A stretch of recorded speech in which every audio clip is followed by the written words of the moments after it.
Sanitation and good hygiene have become such a significant part of our daily lives that we don't realize how revolutionary the germ theory was. The revolution of the germ theory caused major reform in sanitation and medical practices despite the adverse initial reactions towards it. Louis Pasteur and Joseph Lister brought up this revolution with the creation and implementation of the germ theory. At first, the germ theory was not widely accepted, but once it was, the medical industry was completely remade and reshaped.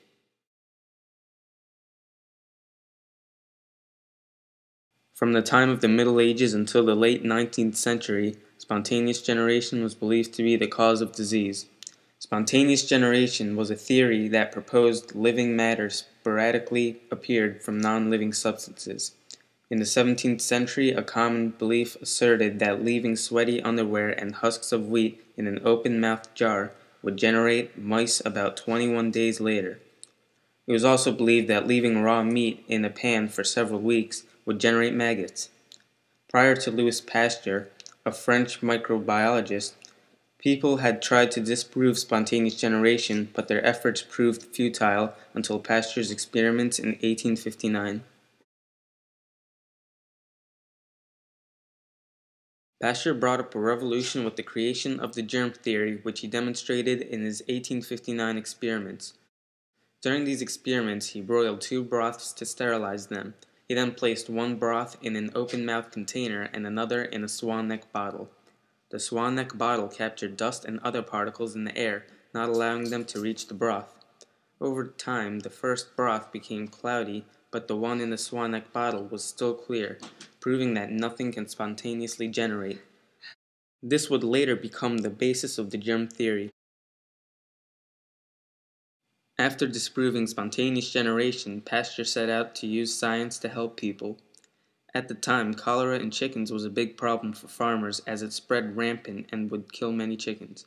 Pasteur found that chickens who were injected with a small culture of cholera and lived would not die or even get sick when they were once again injected with the same culture. This gave rise to the first ideas of vaccination. Pasteur used these same ideas to prevent anthrax in sheep. In 1882, Pasteur ran a public experiment to prove his idea of vaccination, and on May 5, 1882, Pasteur announced that 25 control sheep who were not vaccinated were dead and that all 25 vaccinated sheep were alive. Pasteur's greatest success in vaccination was with hydrophobia, also known as rabies. After painstaking work, Pasteur found the germ that is responsible for hydrophobia. Pasteur used the same idea that germs cause disease and discovered that injecting a dog with a weak hydrophobia virus would allow it to live longer when given a stronger hydrophobia virus. Pasteur stated, "The dog upon which I had experimented proved completely insusceptible to hydrophobia." When asked about vaccinations for humans, he said that many more years of research would be necessary. Although the germ theory has a revolutionary nature and seems important to us, its initial response was very unfavorable. Not many were willing to concede to the germ theory because it was so contradictory to the most widely accepted theory, spontaneous generation.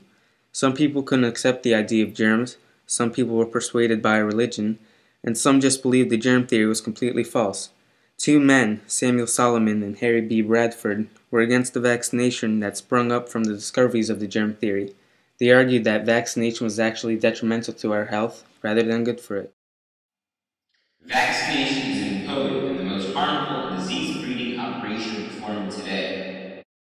They backed up their claims with a comparison of death rates in Berlin, where vaccination was compulsory, and London, where vaccination wasn't compulsory. Berlin had the higher death rates. They even went as far as saying that doctors who vaccinate should be held responsible if their patient contracts any diseases. But despite its rather slow start, the germ theory inched its way into modern science and eventually turned it inside out. The New York Times expressed this by saying, while at the outset of people were unwilling to admit the role played by microbes in the production of disease, today it is familiar to the layman. The germ theory of disease has gained such favor that it has even been questioned whether all diseases are not caused by microbes. But even today, there are still people who oppose to the theory, like Meg Welch-Denler, who adduces Germs had no power to make me sick. God had never made germs or disease.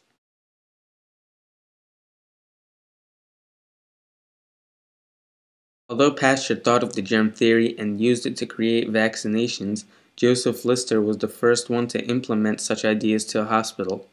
While working at the University of Glasgow, Lister noticed that the newborn mortality rate was higher among physicians than midwives. He wondered why this happened, despite the physician's superior experience.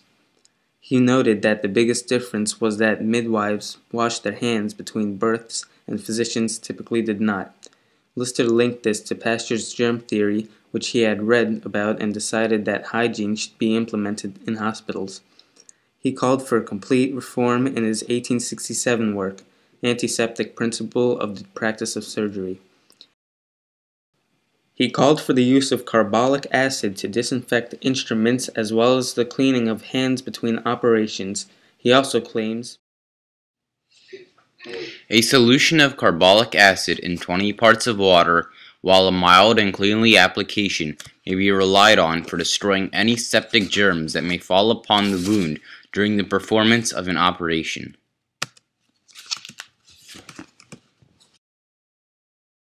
saw hospitals as hygienic, sanitized places as we know them today. Overall, his advanced ideas of hygiene and sanitation in hospitals, as well as the use of antiseptics to kill germs and prevent disease, were revolutionary. His implementations of the germ theory helped kick off the modern age of medicine. Other reforms that took place because of the germ theory happened in military hospitals. The Spanish-American War in 1898 was the first major war after the acceptance of the germ theory. Typhoid was a major problem during the war, and doctors knew that it would spread if there was poor sanitation and fecal contamination. Doctors took the lead on implementing sanitation and hygiene and used many of Lister's ideas in their military hospitals. They used antiseptics on the battlefield as well as during operations to save limbs and lives. Because of such practices, the Spanish-American War had the lowest rate of wounded soldiers thus far. In the following years, the military embraced the germ theory and hygiene even more, establishing the Department of Military Hygiene in 1905, which would eventually provide standard typhoid immunization for soldiers.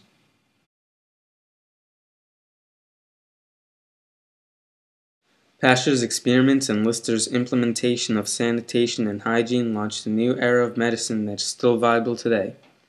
Pasteur's germ theory of disease is now the backbone of medicine and vaccination. The 21st century hospitals still take big hints from Lister's groundbreaking reform. In 2006, the FDA used Lister's ideas from the 19th century to establish standard pasteurization procedures for milk. The germ theory is now so widely accepted that the 18th century beliefs of germs and other organisms spontaneously generating seem primitive and laughable. The germ theory is even regarded as so revolutionary that some have described it as perhaps the single most important contribution of any modern scientific discipline. The germ theory was an unorthodox idea that, while it was looked down upon at first, has now changed our ideas of medicine and have greatly improved our understanding of the world.